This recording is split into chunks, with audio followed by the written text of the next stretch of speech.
नमस्कार आमर कृषि टेक चैनल समस्त दर्शक स्वागत। आज आम जाना ड्रोन टेक्नोलोजी विषय। साधारणतः आम आगु मैनुअल स्प्रेयर तापर बैटरी स्प्रेयर आम स्प्रे करते किंतु आज ड्रोन माध्यम आम धान हो वेजिटेबल हो तार केमती पेस्टिसाइड स्प्रे कराऊँच ता विषय जाना जहाँकि आम जातीय धान गवेषणा केन्द्र कटकर तरफ यहाँ आयोजित करा प्रदर्शनी कार्यक्रम आसन देखा केमती कौन ड्रोन स्प्रे करुँच। समस्त को नमस्कार। मु असित कुमार प्रधान जातीय धान गवेषणा अनुष्ठान कटक रे वैज्ञानिक भाव कार्यरत।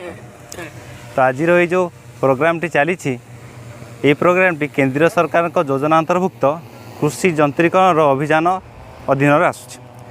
तो यही अधीन रे सरकार मुख्यतः ड्रोन टेक्नोलोजी केमिति चाषी भाई मान पहुँचो तार मुख्य निर्धारण कर।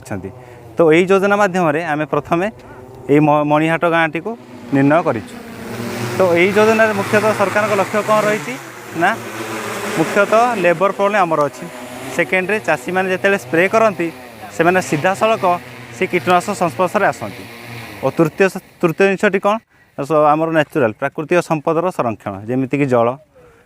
प्रथमे तो चाषी मैंने एकर प्रति 200 लिटर जल व्यवहार करते एवं ड्रोन मध्यम 10 लिटर पानी से गोटे एकर कवर करें।